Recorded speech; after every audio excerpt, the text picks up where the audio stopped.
Now, iná kẹbíra bílá oyè ká ibi tá a ti parí ẹ̀sìn náà láti bẹ̀rẹ̀ ètò 3 2 1 0. Iná kẹbíra bílá ilimi máa sùkàrà. Iná sọ̀gìrà làwọ̀ èdè mú mọ́ àlékúbárà. Iná sọ̀gìrà làwọ̀ èdè mú mọ́ àlékúbárà. Iná kẹbíra bílá mọ́lì máa sùkàrà. Iná sọ̀gìrà làwọ̀ malum alikubara ina sogira lahu malum alikubara ina kabira bila akili masugara ina sogira lahu akilum alikubara ina sogira lahu akilum alikubara. Láì gbàsíkò ìtumọ̀ rẹ̀. Iná kẹbíra bílá ilimi máa ṣúgàrá. Gbogbo ẹni bá tún wò wá lágbáwá kíní gangan tá a bá rí fídíò ẹ̀ dáadáa máa attach ẹ̀ as pictures lábẹ́ fídíò yẹn at the end of this lesson. Inshallah lágbáwá yẹn ó so mi bẹ̀ ní written ẹ̀ mo ti ya picture ẹ̀. Iná kẹbíra bílá ilimi máa ṣúgàrá. Ìtumọ̀ ẹ̀ ni pé ẹ jẹ́ fi yín dáadáa ẹ̀yin ọmọ kéékèèké. Gbogbo ẹni bá ti jẹ́ young adult, gbogbo ọmọ kékeré téèyàn bá fi wá wọ young adult tí wọn náà ò tí ì dàgbà kọjá 25 bóyá kí n wí báyẹn, as long as age yẹn tó bá ṣì wà under 25 years of age, àtẹnitójú bẹ́ẹ̀ náà lọ́nà àgbàlagbà ọ̀tọ̀ọ̀tọ̀ ni tó ń kálukú ọmọ wa. Knowledge is knowledge. Nǹkan kan ló ń kálukú ó sì mọ ọjọ́ galé lórí. Àwọn òbí náà àwọn àgbàlagbà náà line of feed wa knowledge wa kájí okun. Ntẹ̀yàn bá ti ń ṣe tó yẹ pé ọ̀nà téèyàn fi jẹun nìyẹn. Tí n bá jẹ́ tailor àbí kí n mọ̀ ṣe kí n máa sọ́rán dójú àmì kémi náà lè mọ̀ sọ fáwọn èèyàn pé mo máa sọ́rán tailor tó dángájíá ni mí. Ìtòwù kó ń kálukú bá ń ṣe o gbọ́dọ̀ dángájíá ń bẹ̀ ó wà mọ̀ rẹ̀ dójú àmì ni. You children as well, you need to pursue the knowledge. Kẹrí pé ẹ̀mẹ̀kọ yín ìwé yín ẹ kà á, ẹ yé sùn oorun yín ò gbọ́dọ̀ pọ̀ jù. Ẹ yé jẹ́ pé bẹ́ẹ̀ bá wà lórí TV tàbí ẹ wà lórí íńtánẹ́ẹ̀tì nǹkan míì lẹ́ẹ̀mọ wá kí àbí kó jẹ́ mọ̀. Ìyẹn máa wo Facebook kó lọ mọ kẹ́kọ̀ọ́ mbẹ̀. Ìyẹn wo YouTube yóò mọ kẹ́kọ̀ọ́ mbẹ̀. Kí ló dé tó ẹ̀kọ́ fi jẹ́ dandan tẹ́kọ̀ọ́ fi jẹ́ importance tó fi wà important? Mo sọ nínú bẹ̀rẹ̀ pé the knowledgeable person is gold while the learner is silver. Àbí? Àwọn àmọ́ bí ṣé lóòótọ́ lórí bẹ́ẹ̀. Àwọn akọ́kọ́ túmọ̀ orin náà ó ní iná kẹbíra bílá iná nínú ké ìtumọ̀ ẹ̀ ní pé dájúdájú. Iná lẹ́yìn ìbò is verily or certainly surely with no doubt. Àbí? Ẹ̀yin tẹ́ ẹ gbọ́ ìbò dáadáa. Àbí? With no doubt. What? Certainly. Ó pè dáadáa. Ó pè tó Australia nìyẹn certainly. So ó dáyàn lójú iná kẹbíra wọ́n ní dájúdájú àgbàlagbà o mọ̀ gbọ́ o mo jù àbúrò mi lọ kò ní í ṣe gbogbo yín bẹ́ẹ̀ ṣe wà ní ìsìn Ọlọ́run jogún yín fún mi ó jogún yín fún wa àrí torí pé mo jù lọ lásìkò kan kò ní ìtumọ̀ èmi làgbàlagbà tàbí wọ́n lọ́mọ kékeré. It is meaningless. Láwọn àyè kan ọjọ́ orí ò ní túmọ̀. Iná dájúdájú kẹbíran àgbàlagbà bílá ilimi tí ò bá ti nímọ̀. Tí ò bá ṣe kí ni? Tí ò bá ti ní kí ni? Tí ò bá ti ní knowledge. Àgbàlagbà tí ò ní knowledge mi pé ó wá lọ ní class yìí ìwọ ló rúpò wálé. Nínú ẹ̀yin 30 in class you are getting the 25th position. Inú ẹ̀ wá ń dùn. Ó ń gbé result 25 wà nínú 30 wà lé fáwọn òbí. Ìrànì ẹ̀yin náà gbìyànjú. Tàbẹ́yìn tí wọ́n streamline sí class yín ó ní ẹni 5.1 ẹni 5.2 5.3 wọ́n wà bottom class. Wọ́n ti torí nílé ìwé Western World wọ́n ti máa ń pín yín ní tó kálukú wọ́n máa ti pín yín díẹ̀ ń tẹ́ ṣe jẹ lọ́jọ́ ọ̀la yín. Àwọn kan wọ́n wà ní ọwọ́ ìsàlẹ̀ yẹn náà kí wọ́n torí pé wọ́n jẹ́ máa repeat. Wọ́n wá ń gbòdo wálé iná kẹbíran bílá ilimi ìwọ ló sì pera ẹ lágbàlagbà láàrin àwọn àbúrò rẹ tó o bá ti nímọ̀ iná dájúdájú kẹbíran àgbàlagbà bìlá ilimi tí ò nímọ̀ mọ́ àṣùgàrà òun àtọmọ kékeré lẹ́gbẹ́ ìwọ àtàbúrò rẹ ilẹ̀jọ lẹ́gbẹ́ toró ò nímọ̀ ìtàbúrò rẹ ní òmọ̀ tí wọ́n ní òmọ̀ yẹn akílẹ̀ jẹjẹ age mate kí mo gbé kí mo gbé ẹjọ́ wà level kan náà ni torí pé o bá jẹ́ 20 years of age in tí wo mọ̀ tábúrò rẹ 2 years ò mọ̀ kíjọ níyín kíjọ níyín ẹgbẹ́jọ níyín iná kẹbíra bílà ìlìmì àgbàlagbà tí ò bá ti nímọ̀ o mọ́ àṣùgàrà òun àtọmọ kékeré lẹ́gbẹ́ tó bá fẹ́ pò jù àwọn àbúrò ẹ lọ wọ́n náà fi kíni jù wọ́n lọ fi mọ̀ jù wọ́n lọ show knowledge prove to them torí pé iná sọ́gi ìrànláwù ìlímù má àlékúbọ̀rà ẹni tó bá jẹ́ àgbàlagbà náà ọmọ tó bá jẹ́ ọmọ kékeré o pé dájúdájú ó sọ fún ìsọ̀tà àgbàlagbà pé iná kẹbíra bílà ìlímì má àṣùgàrà àdájúdájú àgbàlagbà tí ò nímọ̀ má àṣùgàrà òun àtọmọ kékeré lẹ́gbẹ́ iná sọ̀gí ìrà dájúdájú ọmọ kékeré o láwù ìlímù tó bá nímọ̀ má àlékúbọ̀rà òun àtàgbàlagbà lẹ́gbẹ́. So it means if your younger one is knowledgeable, know what he is doing every right thing, òun àti wọ́n tí wọ́n dàgbàjọ sí kí ni jọlẹ̀gbẹ́, òun àti ẹni tó dàgbàjọ ní kí ni òun àti ẹni tó dàgbàjọ ní kí ni jọlẹ̀gbẹ́. So tí bá ní tí wọ́n sọ fún ẹ nìyẹn má pìtàn ọjọ́ orí fún wa. So you need to talk to yourself now. Knowledge is important. It will be good you know something. You are in year 10 and your brother in year 5 or year 8 or even year 9 come with an assignment and say, my brother, can you teach me this? And you are able to teach him or her. That is then you can say you have àgbàlagbà yẹn. Kò tó bá gbé lọ́bẹ̀ tí wọ́n náà mọ̀ tó bá sọ fẹ́ pé bọ̀dá mi or sister mi ṣé wọ́n kọ́ yín school ni wọ́n kọ́ mi mo ti gbàgbé ni. Torí pé kò make it different. Ṣé tí mo sọ yẹ yí báyẹn? Iná sọ́gi ìrànláwù ìlímọ̀ má àlékúbọ̀rà ọmọ kékeré tó bá ti nímọ̀ o òun àtàgbàlagbà ní jẹ́ kí ni òun àtàgbàlagbà ní kí ni lẹ́gbẹ́ àwọn lọ́jọ́ age mate. Ṣé ti yẹ báyìí nísìn ó yẹ ká kí lè tú dáadáa jọ.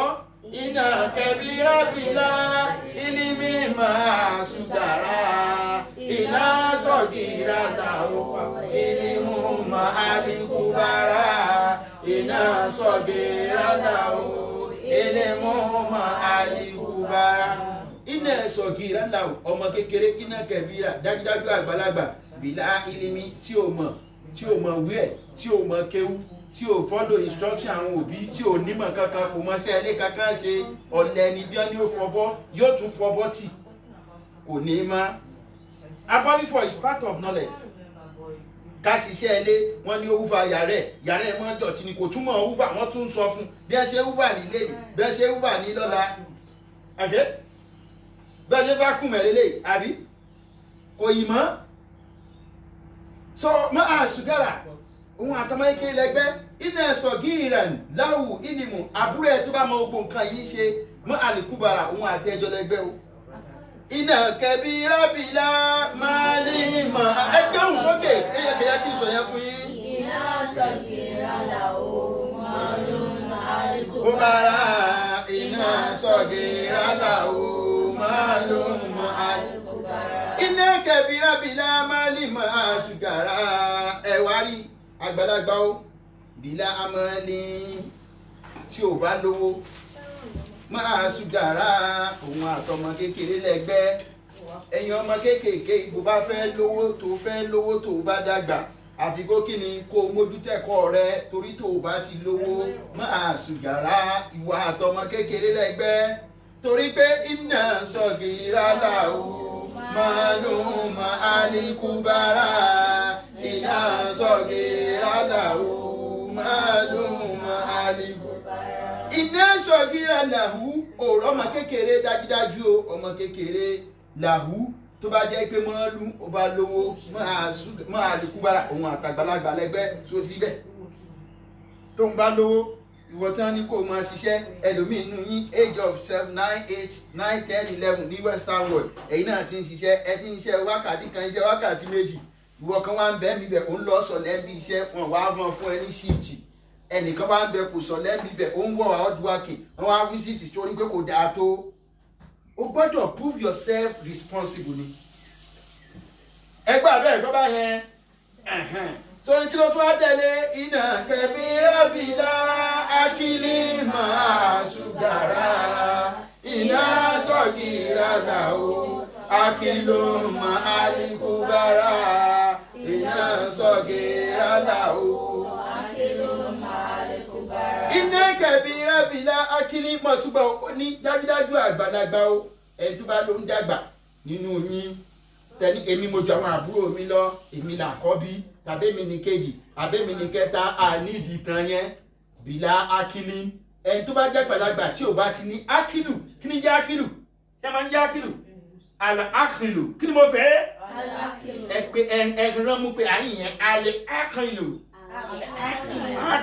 àlè akílù àyìn yẹn ẹ rí dájúdájú àgbàlagbà bìlà akílì tí ò bá ti ní làákàyè àgbàlagbà tí ò bá ní kíni làákàyè ó jẹ́ pé lágbàlagbà to be with what with sense with làákàyè pẹ̀lú ọgbọ́n pẹ̀lú òye dájúdájú iná kẹbíra bìlà akíní gbogbo àgbàlagbà tí ò bá ti ní làákàyè mọ́ àṣùgàrà ọmọ kékeré òun àtọmọ kékeré lẹ́gbẹ́ ó ní pé ẹ̀yin tẹ́ ń grow òun la ṣe ń sọ fún yín kẹ́ ẹ mọ tẹ́ ń ṣe ẹ prove difference láàrin yín àtàwọn àbúrò yín ẹ lo làákàyè yín ẹ gbọ́dọ̀ mọ̀ wá pé ẹ ju àwọn àbúrò yín lọ níṣesí ní ìwà ní ti làákàyè ní mójútẹ́kọ̀ọ́ ẹ gbọ́dọ̀ jọ mọ́ gbé ayín sí lẹ́wù àfẹ́rẹ́ rere kẹ́ mọ́ lè jọ ronú yàtọ̀ ọpọlọ tí ẹ gbọ́dọ̀ mọ́ sọ fún àgbàlagbà pé n tó kàn ní àsìkò yìí lásìkò oorun àsìkò yìí la gbọ́dọ̀ ṣe lè àsìkò yìí la gbọ́dọ̀ túnú lé ṣe àsìkò yìí la gbọ́dọ̀ fọbọ́ àsìkò yìí la gbọ́dọ̀ kàwé àsìkò yìí la gbọ́dọ̀ kírun wọn nídìí àti sọ fún yín àgbàlagbà mọ prove ẹ táwọn àbúrò yín lè mọ sọ pé bọ̀dá wo sílé àkárí bọ̀dá mi wà láǹdì ní á ti ṣe gbogbo kínní ní right time torí àtìmọ̀ táìmù tá a ṣeré àtìmọ̀ táìmù tá a kírun àtìmọ̀ táìmù tá a kàwé tá a ṣe independent learning. so iná kẹbírábìlà akíní gbogbo àgbàlagbà tí ò bá ti ní làákàyè mọ àṣùgàrà òun àtọmọ kékeré lẹ́gbẹ́ torí pé iná sọ̀gì rárá o ẹkú dáadáa fún mi. iná sọ̀gì rárá o akíló máa lè kó bára. Yeah, iná sọ̀gì rárá o certainly o verily no doubt iná sọ̀gìrà iná sọ̀gìrà dájúdájú ọmọ kékeré làwù akílùn tó bá ní làákàyè lórí ọmọ kékeré tó bá ní kíni mọ àsìkúbara òun àtàgbàlagbà lẹ́gbẹ́ òun àti kíni lẹ́gbẹ́ ṣe ti wá rí túmọ̀ tẹ́ka òyìn wá ń sọ fún wa wípé ọjọ́ orí kọ́ ni àgbà àwọn nǹkan tí wọ́n ń pè lágbà nìyí kí ni wọ́n ń pè ní àgbà ìlìmù ìmọ̀ kí ni wọ́n ń pè lágbà mọ́ọ̀lù kéèyàn lówó kí ni wọ́n ń pè lágbà ákìlù kéèyàn ní làákàyè ó tún kù méjì kan tí bàbá olórin yẹn náà fi kún àkọ méjì yòókù nígbà míì ó tún fi kún pé ǹjẹ́ ń pè lágbà o àkọ́kọ́ ni ìlìmù ẹ̀kejì mọ́ọ̀lù ẹ̀kẹta ákìlù kéèyàn ní làákàyè ó túmọ̀ pé owó ìmọ̀ owó làákàyè ń ti ń jágbà nù bẹ́ẹ̀ ò bá ti wá ní ó ti ń di nǹkan míì pẹ̀lú ọmọ kékeré oyè yín báyìí àbí oyè yín oyè wa àbí oyè wa oyè wa àbí oyè wa oyè wa àbí oyè wa Ọlọ́run jẹ́ kẹ́ ẹ nímọ̀ láti fi parí ẹ̀ tóra ìnítìláwà láti ka Suratul Ghashiyah bóyá máa ṣe fídíò yẹn separately immediately lójú ẹsẹ̀ ni bẹ́ẹ̀ á ka tíra ìtàn kọ́pì tí ẹ nìyẹn ó kálukú gba kọ́pì ẹ̀ you need to put it down ẹgbẹ́ síwájú ní dáadáa ní tẹ́ ẹ fẹ́ kà ní ìsìn tí mo fẹ́ ṣàlàyé fún yín nìyẹn. Now, so put it down and I will read it for you. So onka gbọ́dọ̀ mọ̀ túmọ̀ ẹ gbọ́dọ̀ kéwú kẹ́ mọ̀ túmọ̀ ẹ ní o tíra táǹkà nìyẹn hopefully soonest ẹ máa rí complete tíra yẹn láti Nàìjíríà tẹ́ bá ti deliver different tíras tẹ́ ní láti mọ̀ ọ́ láti fi kẹ́kọ̀ọ́ yín so bàbá tíra tẹ́ bá ti kó dé we use it but for now àti ṣe photocopy ẹ̀ á mọ̀ lù bẹ́ẹ̀. Ta ni ó ka àkọ́kọ́ tíra yẹn fún mi tó rí ní òkè Oya Abdulrahman start reading ọmọ kí ó kà kó o jẹ ká tó níbẹ̀ fún mi. Oya gbé sílẹ̀ gbé sórí tébù ẹ̀ dáadáa. Kìí ṣe Kùránì o kìí ṣe Kùránì so dandan kọ́ ni kó fún Kùránì kà. Oya.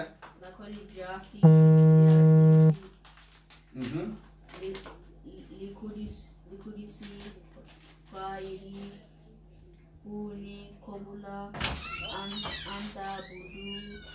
anta buduni wa man lam yarifuni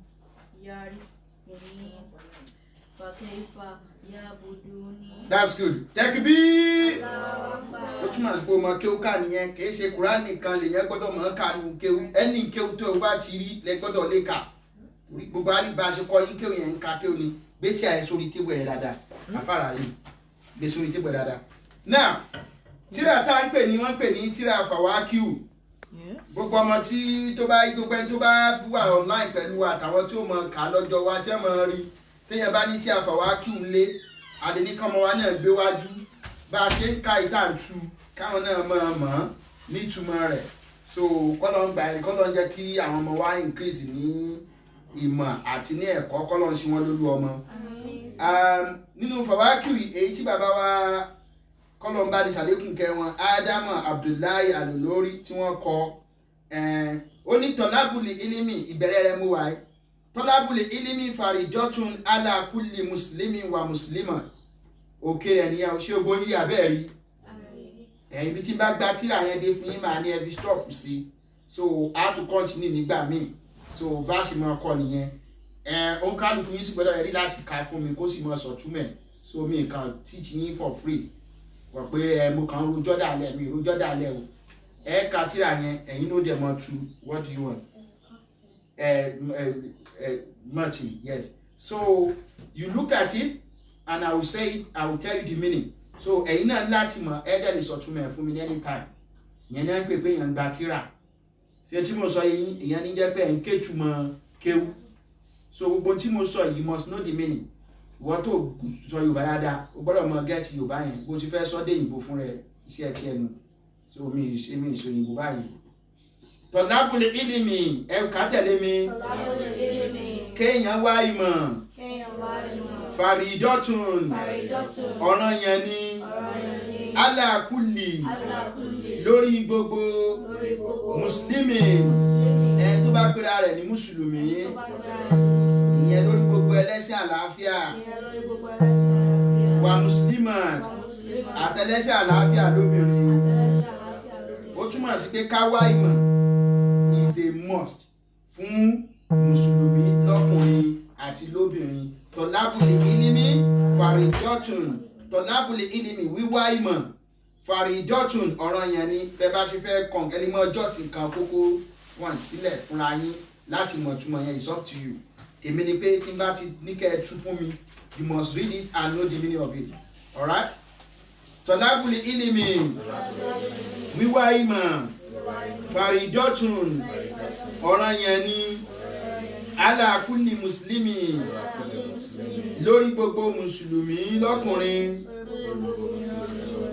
wa muslima àti lóbìnrin làkọ́díjá àfilẹ̀ àdísì lìkùdìsí yìí làkọ́díjá àfilẹ̀ àdísì lìkùdìsí yìí gẹ́gẹ́ bí ó ṣe wá nínú obẹ́tàkẹ́lá ojú yín dáadáa ẹ mọ̀ Kùránì ẹ mọ̀ kéwúkà intimadepe you should be able to read it and get it straight away. Lakodija afili hadisi likudisi yìí. Gẹ́gẹ́ bí ó ṣe wá nínú ìgbà wa ọ̀rọ̀ ànábì ètí ń pè ní hadisi kudisi yìí. Kí ni mo wí? Gẹ́gẹ́ bí ó ṣe wá ní ànábì ètí ń pè ní kudisi yìí. Mo fẹ́ dé tọ́ Yorùbá. Gẹ́gẹ́ bí ó ṣe wá lakodija afili hadisi likudisi yìí. Gẹ́gẹ́ bó ṣe wá nínú ọ̀rọ̀ ànábì wa Muhammad tó jẹ́ sallallahu alayhi wa sallam tí wọ́n ń pè ní àdísì kùdìsí yìí okay fa'arifuni ọlọ́ni kẹ́ ẹ mọ̀ mí ẹ̀ka tẹ̀lé mi you need to read it after me fa'arifuni ẹ̀ tí ò gbọ́ Yorùbá adájẹ́ ètò lọ gbọ́ kẹ́rì ètò dáàmú báyẹn fa'rifuni ó ní ẹ mọ̀ mí that is Ọlọ́run ní kẹ́ ẹ mọ̀ mí qabla an ta'buduni síwájú kẹ́ ẹ tó lè sìn mí síwájú kẹ́ ẹ tó lè sìn mí wa ma lam ya'rifuni tẹ́ ẹ bá ti mọ̀ mí fa kayfa ya'buduni báwo lẹ ṣe fẹ́ sìn mí. Ó túmọ̀ sí pé Almighty Allah is giving us instruction that we must know him, ask knowledge about him, seek knowledge about him before you can worship him. And if you don't know him, how will you be able to worship him? So ẹ gbọ́dọ̀ mọ Ọlọ́run kẹ́ ẹ tó sin Ọlọ́run ni. Tẹ́ ẹ bá mọ Ọlọ́run báwo lẹ ṣe fẹ́ sin Ọlọ́run. Wa ma khalaqtul jinna Ọlọ́run ni mi ò dá àjànú lásán. Ó bẹ́tà kẹ́ mọ̀ pé bí mo ṣe ń pè yẹn. Ọlọ́run ni mi kò dá àjànú lásán. Wal insa àti àwọn èèyàn illa liya'buduni àyàfi kan wá sìn mí o. That is where Almighty Allah is saying mi ò dá yín. He didn't create human being and the jinn except for the purpose of worshiping. Ọlọ́run ní wa ma khalaqtul jinna mi dá àlùjànnú wal insa àti ènìyàn illa liya'buduni àyàfi pé kí wọ́n á sin kí ni ká máa sin Ọlọ́run. So now wa qala an-nabiyyu sallallahu alayhi wa sallam wala nabi wa Muhammad kíkẹ́ Ọlọ́run àtọ́lọ́ Ọlọ́run kó máa bá tún sọ báyìí pé Ànábì wa Muhammad kíkẹ́ Ọlọ́run àti Ọlọ́run kó máa bá ó sọ báyìí wípé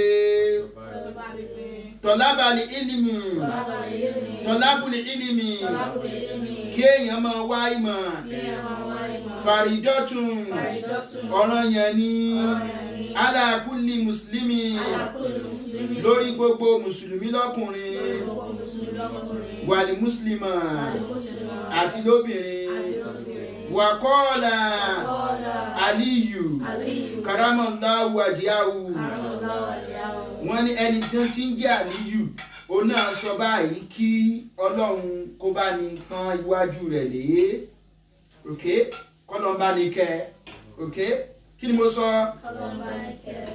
wà kọ́ọ̀lá àlíyù sọ wà kọ́ọ̀lá àlíyù ẹ̀ ń bá yẹn àlíyù sọ karamallahu wajhahu kí Ọlọ́run bá ní ṣèpẹ́ kọ́lọ́run bá ní ṣàlékún kẹrẹ̀ ìtò wá wí ni wá jáwé o ó ní má adrakali ilima ó sọ wípé ẹni tó bá ti ní ìmọ̀ ẹni tó bá achieve knowledge ibi tá a lọ nìyẹn o má adrakali ilima kí ni mo wí ẹni tó bá ti ní ìmọ̀ fàkọ́dí adraka kulla shay'in ó ló ti ní gbogbo nǹkan o ṣe ń gbọ́ o Àlíyù ló sọ bẹ́ẹ̀ o ó ní ẹni tó bá ti nímọ̀ ó ti ní kíni ó ti ní gbogbo nǹkan nínú àwọn àwọn sàábì Ànábì nù wà máa fata wuli ilimu ó lẹ́yìn tí mo bá bọ́ mọ́ lọ́wọ́ ẹni tó bá miss out of knowledge fàkọ́dí fata kullu shay'in ó nítorí pé gbogbo nǹkan ló ti bọ́ mọ́ ń tàn lọ́wọ́. So ti yé yíba ẹni sìn wà máa fata wuli ilimu ẹni tí ó bá miss out ìmọ̀ ẹni tí mo bá bọ́ lọ́wọ́ ẹ̀ kí ni mo wí fàkọ́dí fata kullu shay'in gbogbo nǹkan ló ti bọ́ mọ́ lọ́wọ́ fa innal alima torí wípé àwọn tó nímọ̀ o that is a knowledgeable person tó dájúdájú al-alima ẹni tó nímọ̀ o the knowledgeable person okay kazabin ó dà wọ́n dà gẹ́gẹ́ bí góòdì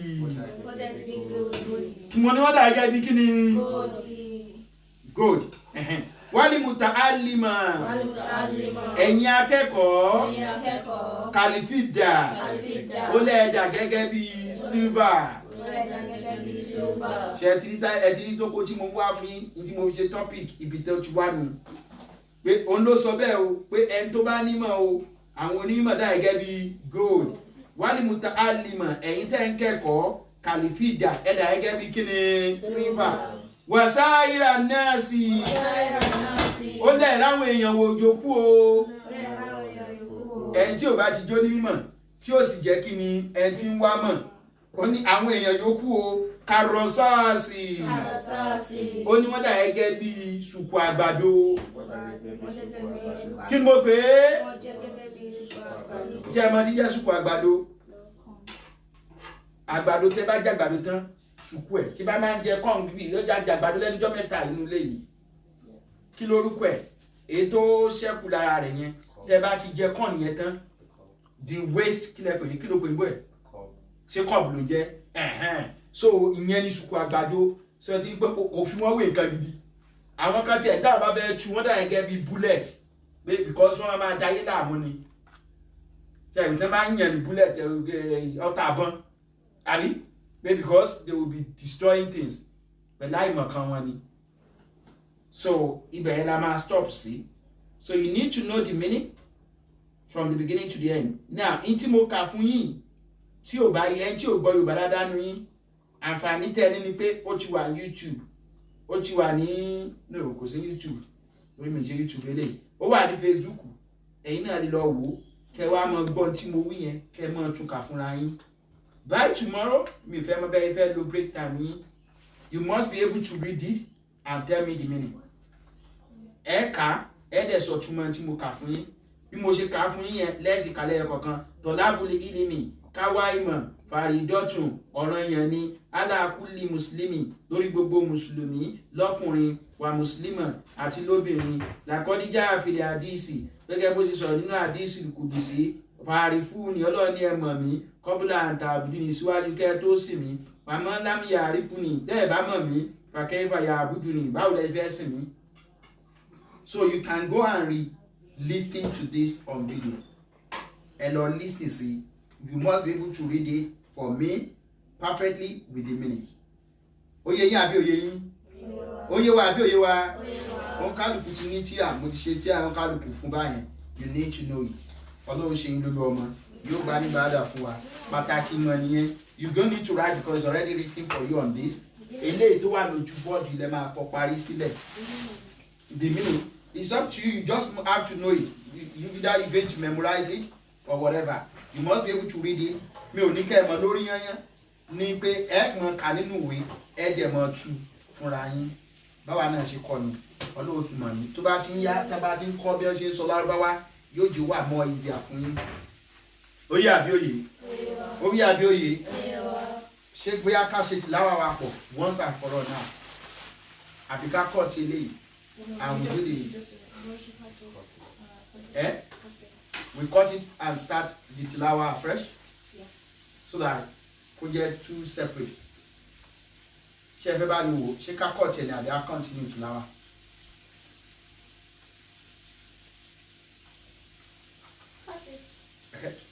How many minutes ló ti lò náà? Ẹ bá mi wò how many minutes ni? Ẹ ó dáa jẹun fúnra mi. So that we know if you want to call you or we'll start tilawa straight away. So that we will take you an extra time. I'm coming. How many minutes? So how are we going to complete? 5 minutes.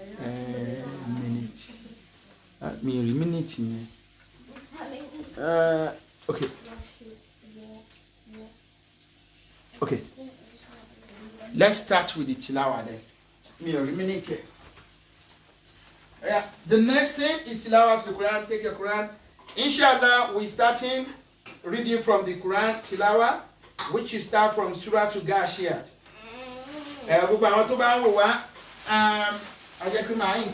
Including the reading of tilawa to the Quran of Surah to the Ghashiyat to Surah to the Fatiha. Afẹ́bẹ̀rẹ̀ tilawa Quran láti Surah to the Ghashiyat wọ padà sí Suratul Fatiha. Gbogbo ẹni tó bá ń wà lé tí ọmọ wa bá ní Quran ó lọ sí Suratul Ala la parí sí ní the other time. A máa bẹ̀rẹ̀ tìláwà yẹn láti Suratul Ala lọ sí Suratu Ligashia láti bẹ̀rẹ̀ lọ sí Suratu Fatiha. So kálukú ti open ẹ̀. Okay. So kọ́lọ́n kó pa ní kọ́lọ́n kó ṣe gba ọmọ wa lólú ọmọ inshallah. Ẹni tó bá láǹfààní àti bá wa share ẹ̀ pé we are doing it tilawa right now, that would be great. Kọ́lọ́n ṣàánú ìkọ̀ọ̀kan wa. COVID-19 tó wà ń ta kọ́lọ́n bá ní kánlẹ̀ láìpẹ́ láìjì. La hawla wala quwwata illa billah. Suratul Ghashiyah. Ẹgbẹ́ ohùn sókè dáadáa. Suratul Ghashiyah. Suratul Ghashiyah. Mi ò gbóhùn yín dáadáa. Bismillahirrahmanirrahim. Ali ataka. Hadisul Ghashiyah. Wujuhun látara mo ti ń sọ̀rọ̀ yẹ kó ti mọ̀. Wujuhun yawma isin khashiyatun amilatun nasibatun tasla naran amiyatan tusiqa min aynin aniyatin laysa lahum ta'amun illa min dari la yusminu wa la yugini min ju'in wujuhun yawma isin naimatun lisaiha radiyatun fi jannatin aliyatin la tasma'u fiha lagiyatan fiha aynun jariyatun fiha sururun marfu'atun wa akwabun mawdu'atun wa namariku masfufatun wa sarabiyu mabsusatun afala yanzuruna ila al-ibli kayfa khuliqat wa ila as-samai kayfa rufiyat wa ila al-jibali kayfa nusibat wa ila al-ardi kayfa sutiyat fazakir innama anta muzakkirun lasta alayhim bimusaytirin ila man tawalla wa kafara fayuhasibullahu li azabal akbara ina ilayna iyabahum summa ina alayna hisabahum. Suratul Fajr. Bismillahir Rahmanir Rahim.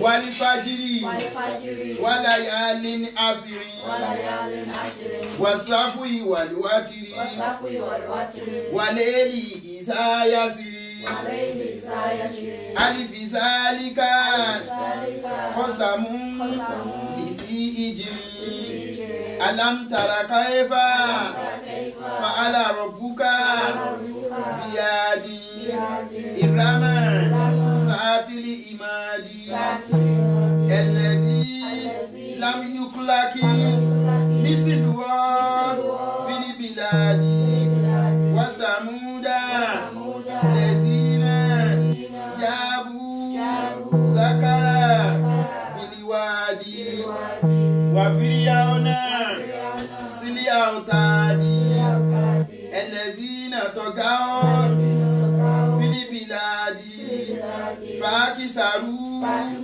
فيها لفسادا فصب عليهم ربك صوت عذاب إن ربك لبالمرصاد فما الإنسان إذا ما ابتلى الله فأكرمه إذا ما ابتلى الله ربه فأكرمه ونعمه فيقول ربي أكرمني. Anytime le biare ìpínlẹ̀ Bàkíládé ẹni tí o bá ti gbá ìgbájú ni o. Ok? Ẹni láti fọkàn sí tẹ́ ń kọ́ ni.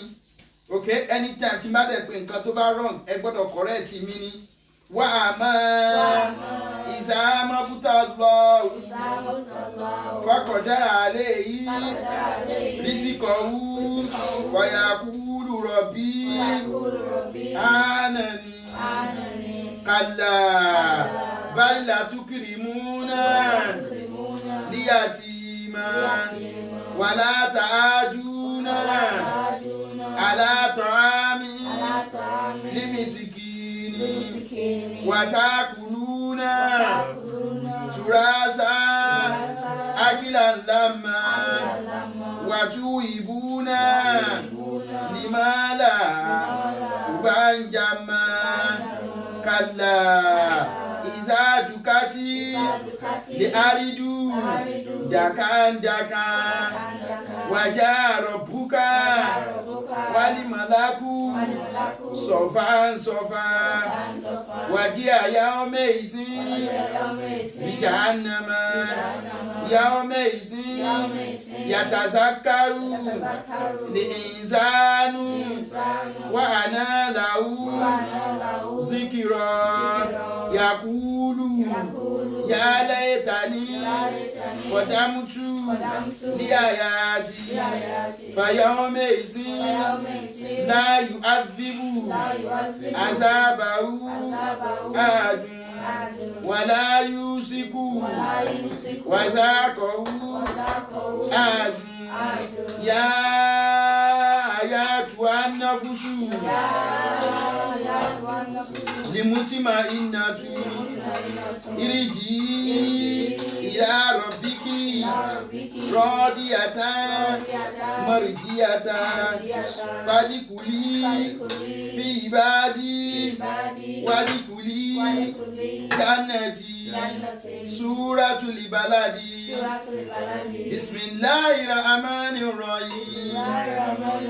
لا أقسم بهذا البلد وأنت إله بهذا البلد ووالد وما ولد لقد خلقنا الإنسان في كبد أيحسب أن لن يقدر عليه أحد يقول أهلكت مالا لبدا أيحسب أن لم يره أحد ألم نجعل له عينين ولسانا وشفتين وهديناه نجدين فلاقتحم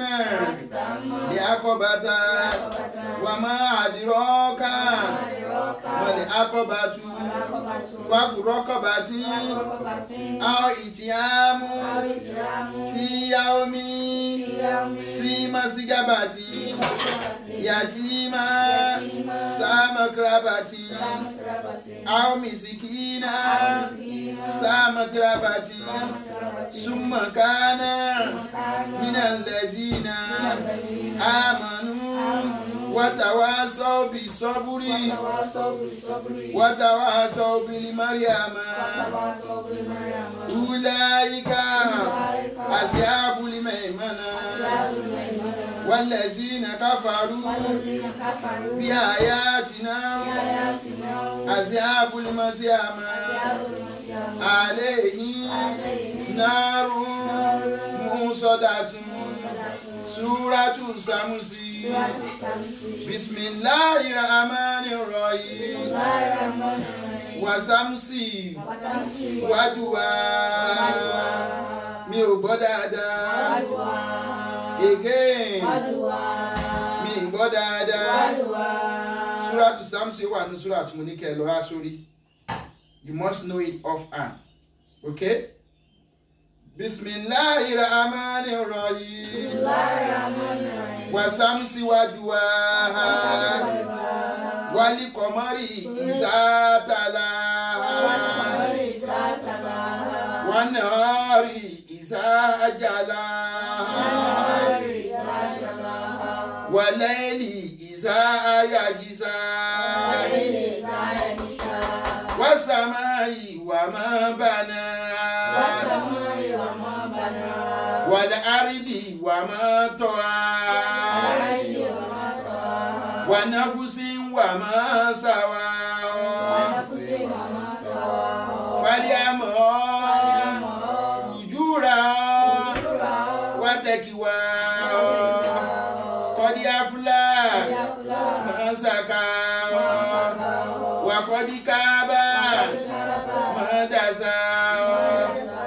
Kasabati samudu bitagiwa isimu ba'asa asikoa faqala lahum rasulullahi naqatallahi wasukiya fakazabu faqaruwa fadamdama alayhi rabbuhum bisambihi fasawa wala yakafu uquba.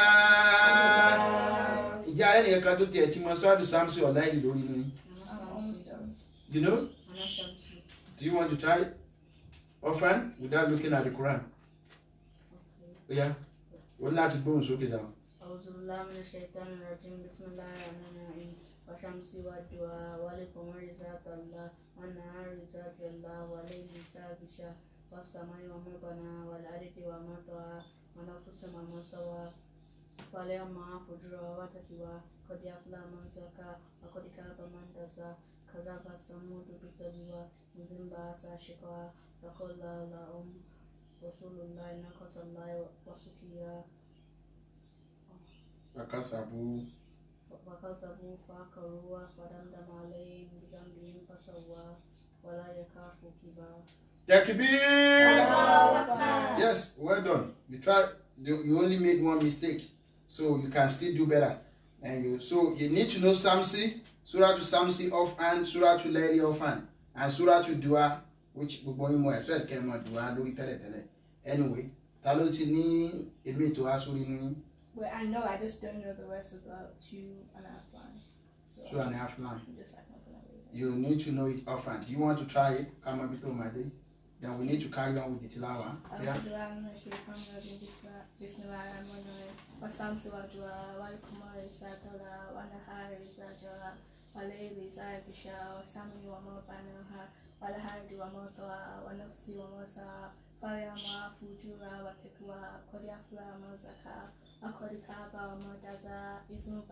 Now, Kasabati Samudu Pitagua Ismu Basa Ashkoa. Ibito Made, yes. Yeah. I need to. Only Latin if I call and now or Silla only 3 lines, 3 passages. You need to know it offhand. Now let's continue. Surah to Nail. I will do this mean Surah to Nail. Bismillahirrahmanirrahim. Waleli Isa Yakisa. Wanahari Isa Tajalla. Wama kalaka zakara wali unsa. Inna sa'yakum lasata. Fama maniyato wataka. Wasadaka bili usina. Wasanu yasiru lili yusira. Wama mambakila wastakina. Wakazaba bili usina. Wasanu yasiru lili usira. Wama yugini ani umalu iza tarada ina alena laliuda wa ina lana والآخرة والأولى وأنذرتكم نارا تلظى لا يصلى إلى العاشقى الذي كذب وتولى وسيجنبها الأتقى الذي يؤتي ماله يتزكى وما لأحد عنده من نعمة تجزى إلا ابتغاء وجه ربه لهذا ولسوف يرضى. سورة الدعاء. بسم الله الرحمن الرحيم. والدعاء والليل إذا سجى ما ودعك ربك وما قلى وللآخرة خير لك من الأولى ولسوف يؤتيك ربك فترضى. ألم يجدك يتيما فآوى ووجدك ضالا فهدى ووجدك عائلا فأغنى. فأما بيتيما فلا تكير وأما سائلا فلا تنهر وأما بنعمة ربك فحدث. سورة السري. بسم الله الرحمن الرحيم. ألم نشرح لك صدرك ووضعنا عنك وزرك الذي أنقض ظهرك ورفعنا لك ذكرك فإن مع العسر يسرا إن مع العسر يسرا فإذا فرغت فانصب وإلى ربك فارغب. سورة التين. بسم الله الرحمن الرحيم. والتين والزيتون وطور سينين وهذا البلد اليمين لقد خلقنا الإنسان في أحسن تقويم ثم رددناه أسفل سافلين إلى الذين آمنوا وعملوا صالحات فلهم أجر غير ممنون. فما يكسبك بعد بالدين أليس الله بأحكم الحاكمين. سورة الألق. بسم الله الرحمن الرحيم. اقرأ باسم ربك الذي خلق خلق الإنسان من علق اقرأ وربك الأكرم الذي علم بالقلم علم الإنسان ẹja bí mọ́lámù yẹn mọ́lámù yá àlá kàlá innal insana láyé ti ga aráàlú stẹ́gìnà inna ila rabbika rújìyà ara ẹ̀dá lẹ́sí yẹ́nìyà abudan ìsàsọ̀lá ara ìta ìǹkanà alàlùdà àwọn àmọ́ra ìtẹ́kíwá ara ìta ìǹkàsábà wàtáwàlá ألم يعلموا بأن الله يرى كلا لئن لم ينتهي لنسفا بناصية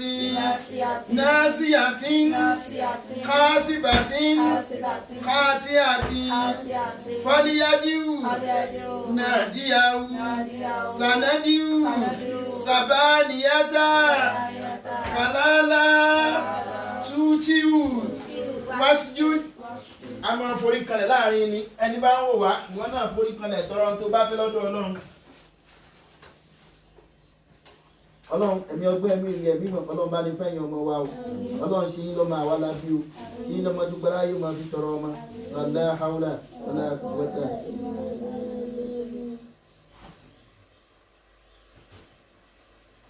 Àmín. Waqtarib. Suratul Qadri. Bismillahir Rahmanir Rahim. Suratul Qadri. Bismillahir Rahmanir Rahim. Inna anzalnahu fi laylatil qadri wa ma adraka ma laylatul qadri. Ṣé wàá gbé kí ni ẹ̀ sókè dáadáa bó yẹn sílẹ̀? Laylatul qadri khairun min alfi shahrin tanazzalul malaikatu wa ruhu fiha bi'izni rabbihim min kulli amrin salamun hiya adamatil layli fajri. Suratul Bayyinah. Bismillahir Rahmanir Rahim.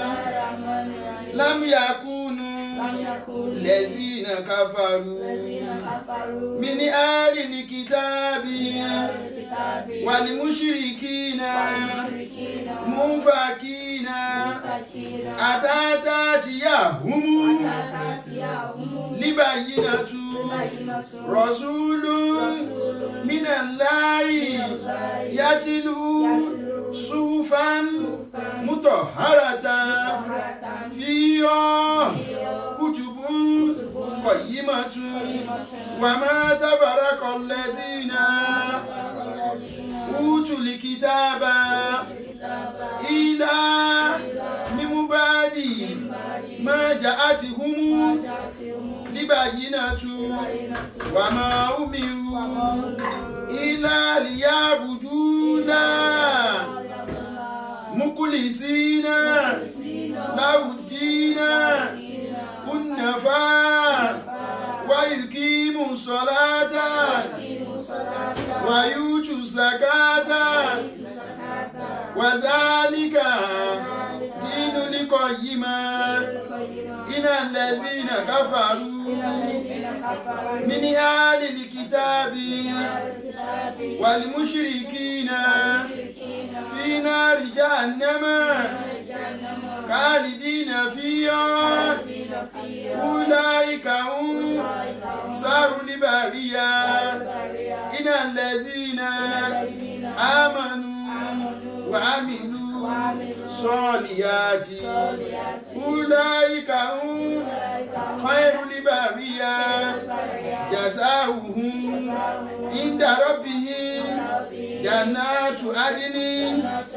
tajri min tahtiha al-anhar khalidina fiha abada radiyallahu anhum wa radu anhu zalika liman khashiya rabbahu. Suratu Salisala. Bismillahir Rahmanir Rahim.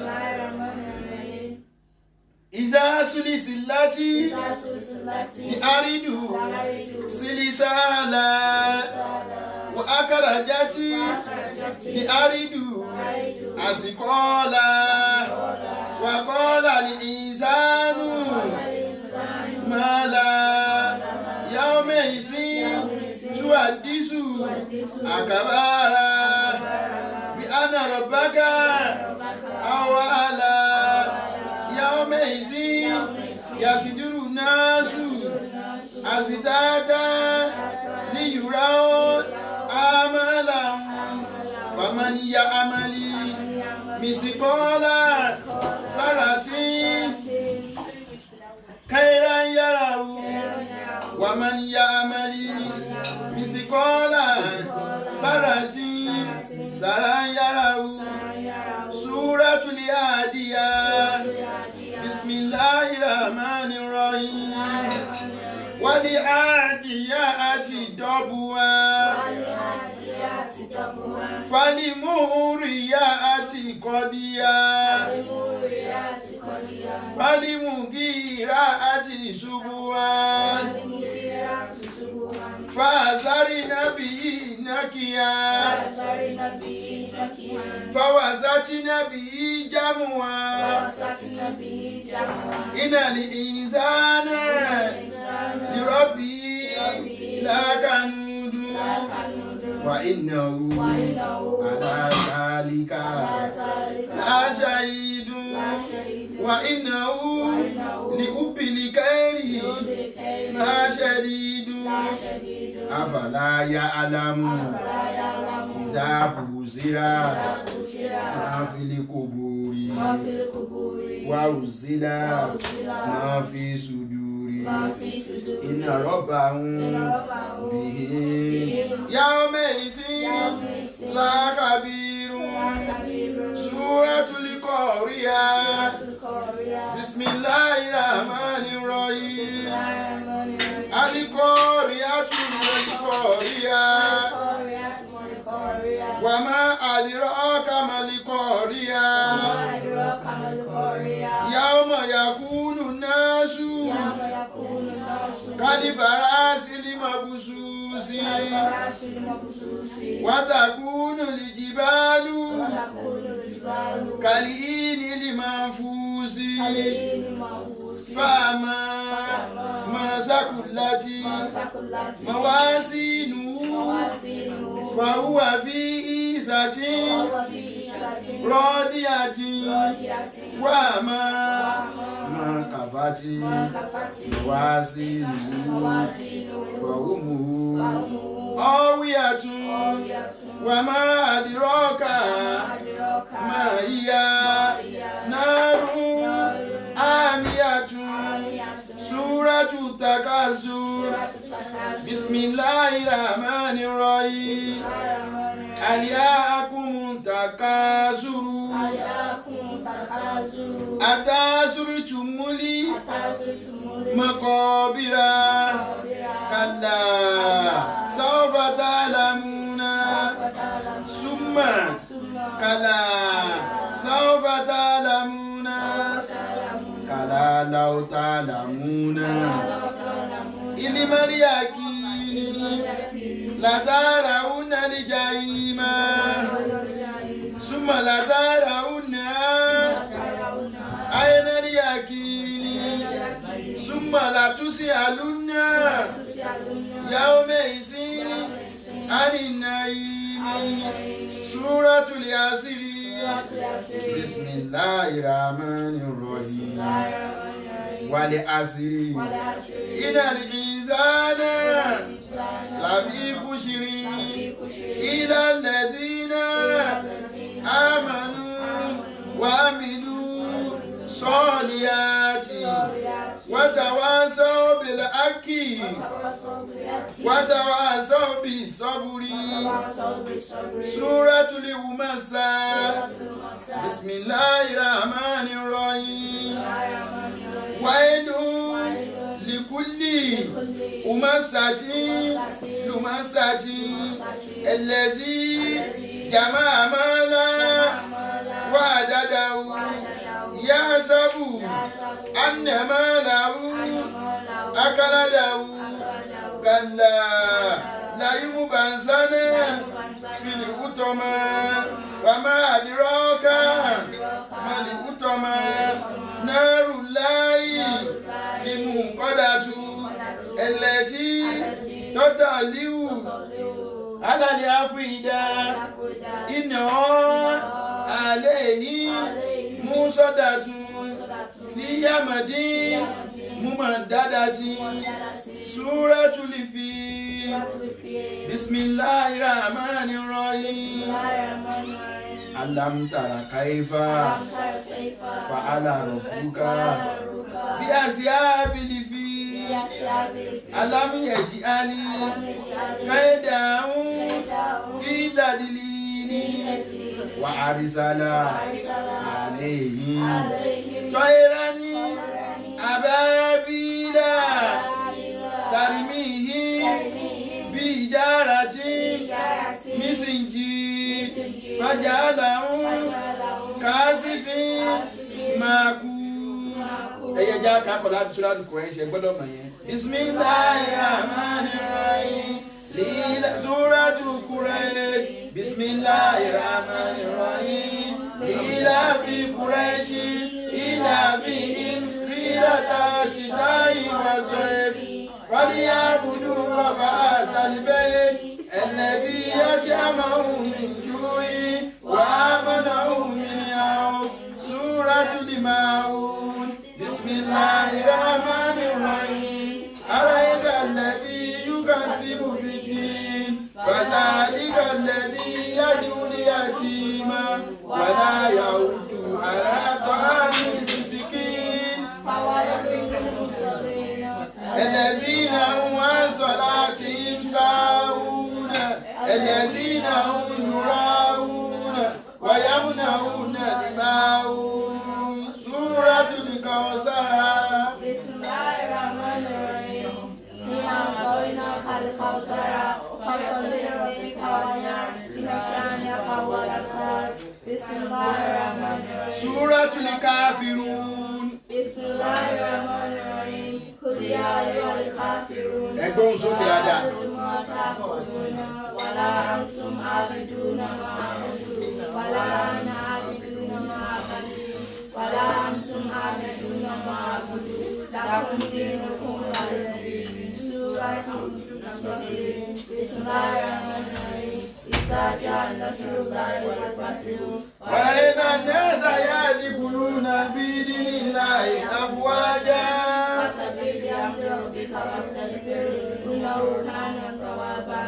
سورة بسم الله الرحمن الرحيم. تبت يدا أبي لهب وتب ما أغنى عنه ماله وما كسب سيصلى نارا ذات لهب وامرأته حمالة الحطب في جيدها حبل من مسد. Suratul Ikhlas. Ẹ gbọ́dọ̀ máa pe Suratu kẹ́ tó máa kọ̀tínú. قل هو الله أحد الله الصمد لم يلد ولم يولد ولم يكن له كفوا أحد. سورة بسم الله الرحمن الرحيم. Ohun yìí gbọ́dọ̀ máa ráyìn. من شر ما خلق ومن شر حاسد إذا وقب ومن شر النفاثات في العقد ومن شر حاسد إذا حسد. سورة الناس. بسم الله الرحمن الرحيم. قل أعوذ برب الناس ملك الناس إله الناس من شر الوسواس الخناس الذي يوسوس في صدور الناس من الجنة والناس. بسم الله الرحمن الرحيم. الحمد لله رب العالمين الرحمن الرحيم مالك يوم الدين إياك نعبد وإياك نستعين اهدنا الصراط المستقيم صراط الذين أنعمت عليهم غير المغضوب عليهم ولا الضالين. آمين آمين آمين. سبحان ربك رب العزة عما يصفون وسلام على المرسلين والحمد لله رب العالمين. Aláwọ̀ ẹ̀nà rúdúrú kẹ́ ṣe àdúrà suspending prayer yín. Ẹ ti parí nìyẹn.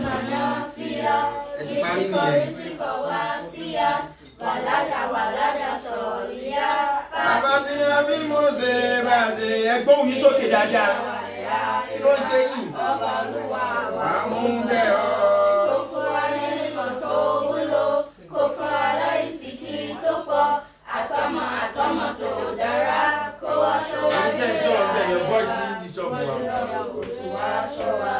Allahumma nasi'aluka Ilima nafi'a, rizqan wasi'a, walada sọ̀lìyà, fàbísínà fi musibati, fi dunya wal akhirah. Ọba Olúwa wa ń bẹ̀ ọ́, kó fún wa ní mímọ̀ tó wúlò, kó fún wa láti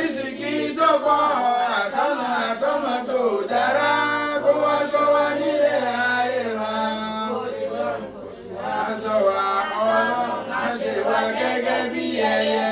Ẹyẹ ọlọ́sàn tí ó ṣòbí rẹ̀, kó dàgbà kó fò lọ sóhun lẹ́sẹ̀ yẹn. Ọlọ́run má ṣe wá gẹ́gẹ́ bí ẹyẹ. Ẹyẹ ọlọ́sàn tí ó ṣòbí rẹ̀, kó dàgbà kó fò lọ sóhun lẹ́sẹ̀. Ọlọ́run má ṣe wá gẹ́gẹ́ bí ẹyẹ. Ẹyẹ ọlọ́sàn tí ó ṣòbí rẹ̀, kó dàgbà kó fò lọ sóhun lẹ́sẹ̀ yẹn. Ní àyàtà ṣe ìkùtà fèké. Wàdà rájà ti rọ̀bíyá. Bèlè mami wà náà mi wàdà rájà ti rọ̀bíyá. Olúwa lọ́rọ̀ ẹ̀mí wọn. Olúwa lọ́rọ̀ ẹ̀mí wọn. Ẹ̀mí àfà wà Tàòfíkì. Ẹ̀mí bàbá wà Tàòfíkì. Pẹ̀lú àlùbáríkà tọ́lá àti òdó ga jùlọ láwọ̀ àmì. Àlùbáríkà tọ́lá àti òdó ga jùlọ àtọ́lá láwọ̀ lè àyàtà. Àyàtà ṣe ìkúta fèkì. Ilé ìmọ̀ mi wà náà mi wá Wàdà rájà ti rọ̀bíyá. Bèlè máa mi wà náà mi wàdà rájà ti rọ̀bíyá. Olúwa lọ́rọ̀ ẹ̀mí wọn. Olúwa lọ́rọ̀ ẹ̀mí wọn. Ẹ̀mí àfà wà Tàòfíkì. Ẹ̀mí bàbá wà Tàòfíkì. Pẹ̀lú àlùbáríkà tọ́lá àti ipò tó ga jùlọ pẹ̀lú àlùbáríkà tọ́lá ipò tó ga jùlọ Ìmámù Tàòfíkì làfà wá. Ilé àfà rẹ̀ báwo ló ṣe jẹ́? Bàbá Kàrímù làfà wá. Àrẹ̀mú Ọlọ́run bá wa sọ. Ìmámù Tàòfíkì làfà wá. Ilé àfà rẹ̀ Báwo ló ṣe jẹ́? Bàbá Kàrímù làfà wá.